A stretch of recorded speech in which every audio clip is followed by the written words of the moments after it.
जय हिंद साथियों, फिर से स्वागत है आपका नए वीडियो में। तो आज की इस वीडियो में हम पढ़ रहे हैं मैथ का वीवीआई ऑब्जेक्टिव क्वेश्चन। ये हमारा ऑब्जेक्टिव क्वेश्चन का पार्ट 3 है। यदि आप पार्ट 1 और पार्ट 2 नहीं देखे हैं तो जाके जल्दी से देख लीजिएगा, डिस्क्रिप्शन में लिंक दिया हुआ है। चलिए वीडियो को स्टार्ट करते हैं। पहला क्वेश्चन देखिएगा, 17/8 का दशमलव प्रसार कैसा होगा। 17/8 साथियों, 17/8 का दशमलव प्रसार क्या होगा। तो हर में देखिए 17/8 हर में 2 और 5 के अलावा नहीं है, केवल 2 है। केवल 2 है साथियों। तो 2 है तो शांत हो जाएगा, केवल 2 रहेगा तो शांत हो जाएगा। दूसरा नंबर क्वेश्चन देखिएगा, एक घात वाले बहुपद को क्या कहते हैं। जिसका घात 1 रहता है उसको हम रैखिक बहुपद कहते हैं। जिसका घात 2 रहता है उसको द्विघात बहुपद कहते हैं। जिसका घात 3 रहता है उसको त्रिघात बहुपद कहते हैं। अचर बहुपद का कोई घात नहीं होता, अचर बहुपद का कोई घात नहीं होता है। तीसरा नंबर क्वेश्चन देखिएगा, रैखिक समीकरण युग्म a1x plus b1y plus c1 बराबर 0, a2x और b2y और c2 बराबर 0 अद्वितीय हल। अद्वितीय हल होने के लिए साथियों a1/a2 बराबर नहीं होना चाहिए b1/b2 के। पहला कंडीशन बिल्कुल दूसरा दूसरा वाला कंडीशन बिल्कुल सटीक बैठ रहा है साथियों। चलिए अगला प्रश्न देखिए, प्रश्न संख्या चौथा क्या कह रहा है। द्विघात समीकरण का मानक रूप क्या है। द्विघात समीकरण का जिसका घात 2 होगा वही द्विघात समीकरण का व्यापक रूप भी हो जाएगा और मानक रूप भी हो जाएगा। पांचवा नंबर क्वेश्चन देखिएगा, समांतर श्रेणी 5, 8, 11, 14 का सार्व अंतर क्या होगा। साथियों इसका सार्व अंतर हमें पूछा है, तो सार्व अंतर हम कैसे निकालते हैं। तो पीछे वाले को आगे से घटा दीजिए, पीछे वाले को आगे से घटा देंगे तो सार्वंतर हमें प्राप्त हो जाएगा। ऑप्शन बी इसका करेक्ट आंसर होगा। छठा नंबर क्वेश्चन देखिए, बिंदुओं -3, -4 किस चतुर्थांश में। दोनों माइनस साथियों तृतीय चतुर्थांश में होता है। दोनों माइनस तृतीय चतुर्थांश में होता है। साइन 30 डिग्री का मान क्या होता है। साथियों साइन 30 डिग्री का मान 1/2 होता है। ये याद करने वाला क्वेश्चन, इसमें कुछ ट्रिक वगैरह नहीं है। tan थीटा बराबर क्या होता है, साइन थीटा बटा कॉस थीटा बराबर tan थीटा। वही कॉस बटा साइन थीटा कॉट थीटा के बराबर होता है। 1/साइन किसके बराबर होगा, 1/साइन कॉसेक थीटा के बराबर होगा। 1 प्लस कॉस होगा सेक थीटा के बराबर। इसके जगह पर कुछ भी पूछ सकता है, कोई इसका नहीं है। चलिए 9वां नंबर क्वेश्चन देखिएगा, पाइथागोरस प्रमेय के संबंध में किस त्रिभुज से है। पाइथागोरस का संबंध साथियों समकोण त्रिभुज से, जिसमें कर्ण, आधार और लंब होता है। कर्ण, आधार और लंब होता है। 10वां नंबर क्वेश्चन देखिएगा, वृत्त पर किसी बाह्य बिंदु से, बाहरी बिंदु से वृत्त पर कितनी अधिकतम स्पर्श रेखा खींची जा सकती है। इसका आंसर है 2। इसका आंसर है 2। देखिए कैसे, ये मान लीजिए एक वृत्त है, एक बिंदु है यहाँ P, ठीक है। तो इससे हमें कितनी स्पर्श रेखा वृत्त पर खींच सकते हैं। तो इससे साथियों केवल 2 स्पर्श रेखा हम खींच सकते हैं। केवल कितनी स्पर्श रेखा खींच सकते हैं, 2 स्पर्श रेखा खींच सकते हैं। यहाँ पर देखिए केवल 2 स्पर्श रेखा। अब इसके अलावा इससे कोई स्पर्श रेखा हम यहाँ पर नहीं खींच सकते हैं, तो केवल 2 वाला ऑप्शन सही होगा। 11वां नंबर क्वेश्चन देखिए, वृत्त का क्षेत्रफल का सूत्र क्या होता है। ये तो सभी को पता है, पाई आर स्क्वायर। क्या होता है, पाई आर स्क्वायर। फॉर्मूला बहुत पूछता है तो ध्यान दीजिएगा। एक मिनट, पाई आर डी वाला भी तो सही होना चाहिए मेरे हिसाब से। नहीं पाई आर नहीं, 2r होता है, डी वाला नहीं होगा। हाँ इसी की जगह पर पाई आर, क्योंकि डी बराबर तो 2r होता है ना, 2 का स्क्वायर थोड़ी ना होता है। सॉरी ये वाला नहीं होगा, पाई आर स्क्वायर। कभी कभी दिमाग कंफ्यूज करने के लिए देता है इस टाइप का क्वेश्चन। 12 नंबर क्वेश्चन देखिएगा, समान आधार और समान ऊंचाई वाले बेलन और शंकु का आयतन का अनुपात क्या होगा। ये ध्यान देने वाली क्वेश्चन है। देखिए दोनों का समान आधार है, दोनों का समान ऊंचाई है। तो देखिए बेलन का आयतन, बेलन का आयतन किसका, बेलन का आयतन का सूत्र होता है साथियों बेलन का सूत्र पाई आर स्क्वायर एच। क्या होता है, बेलन का आयतन का सूत्र साथियों 2 पाई आर स्क्वायर एच होता है। क्या होता है, 2 2πr नहीं, वो वक्र होता है, वो क्या होता है, वक्र। इसका सूत्र होता है पाई आर स्क्वायर एच। और जो शंकु का होता है, शंकु का जो आयतन होता है वो होता है 1/3 पाई आर स्क्वायर एच।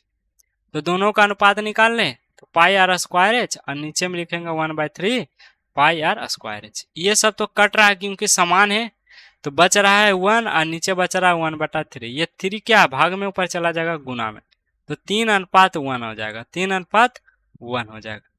ये ऊपर चला जाएगा तो नीचे बचेगा 3, ऊपर 3:1 हो जाएगा, इस प्रकार से। चलिए 13 नंबर क्वेश्चन देखिएगा, समान प्रथम 5 प्रकृत संख्याओं का माध्यिका यानी कि माध्यक क्या होगा। ये क्वेश्चन इंटरेस्टिंग है। प्रथम 5 पहले लिखेंगे, 1 2 3 4 5, ठीक है। उसके बाद यहाँ पर गिनिए कितना संख्या है, 1 2 3 4 5, तो 5 संख्या यानी n बराबर 5। n जो कि क्या है, विषम है। विषम का अलग सूत्र होता है, माध्यक निकालने का सम का अलग सूत्र होता है। विषम रहेगा तो n प्लस में 1 बाय में 2 कर दीजिए, बाय में क्या कर दीजिए, 2 कर दीजिए। तो n की वैल्यू 5 प्लस में 1 बटा में 2 क्या हो जाएगा, 6/2, 3। तीनवा पद आएगा, 3 पर जो पद रहेगा वो, तो 3 पर 3 है तो 3 ही हो जाएगा। तीनवा पद आएगा, 3 पर जो पद रहेगा 3, यहाँ तीसरा पद पर 8 रहता तो 8 हो जाता। 3 आंसर नहीं आया, तीनवा पद आया, तीसरा पद पर जो रहेगा वो माध्यिका कहलाएगा। चलिए 14 नंबर क्वेश्चन देखिए, असंभव घटना की प्रायिकता कितनी होती है। माइनस में नहीं होता, 1 से बड़ा नहीं होता है।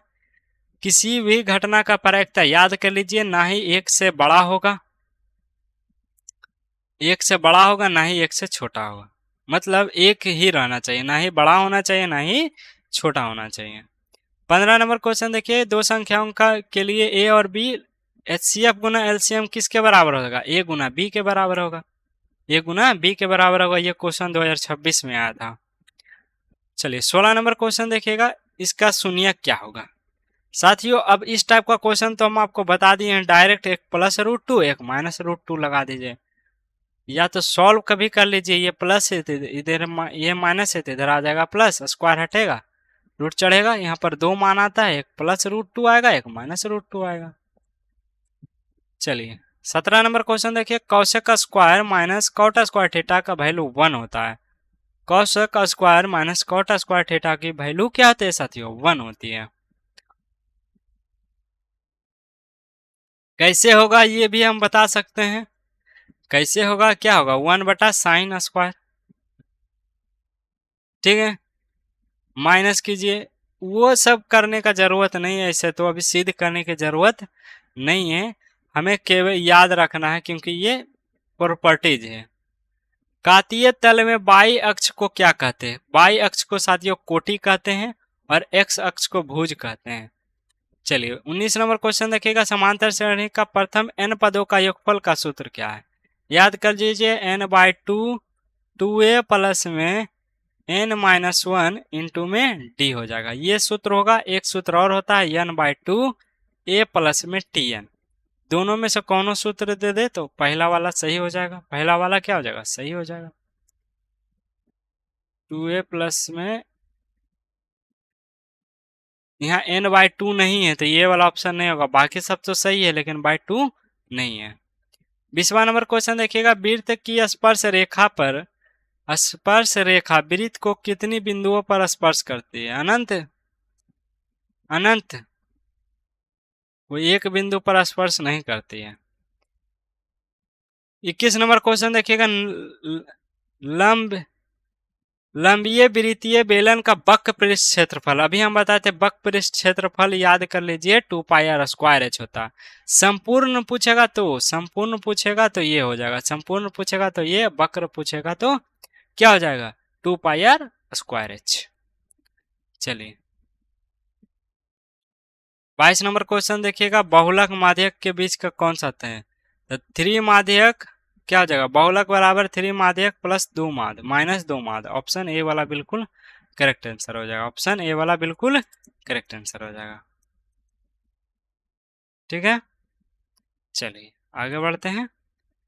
23 नंबर क्वेश्चन देखिए, साइन 90 का मान क्या होता है? साइन 90 का मान साथियों 1 होता है। साइन 90 का मान 1 होता है। 24 नंबर क्वेश्चन देखिए, बिंदुओं x1/1 और x2/2 बीच की दूरी का सूत्र क्या होगा? तो इधर सूत्र बनाइए, इधर से पहला लेके होल स्क्वायर कर दीजिए, दोनों को घटा के होल स्क्वायर, x2 का होल स्क्वायर प्लस y1 और माइनस y2 का होल स्क्वायर कर दीजिए, y2 का क्या कर दीजिए? होल स्क्वायर कर दीजिए। चलिए आगे बढ़ते हैं, अगला क्वेश्चन देखिएगा। अगला क्वेश्चन क्या कह रहा है हमारा? ये वाला कौन सा ऑप्शन में मैच खा रहा है? एक्स स्क्वायर नहीं, माइनस होना चाहिए, ये वाला ऑप्शन ए वाला पूरे में रूट है।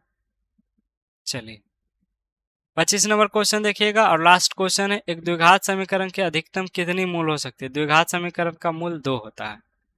द्विघात समीकरण का मूल 2 होगा। साथियों इस प्रकार से इस पार्ट में भी हमने 25 क्वेश्चन किए थे।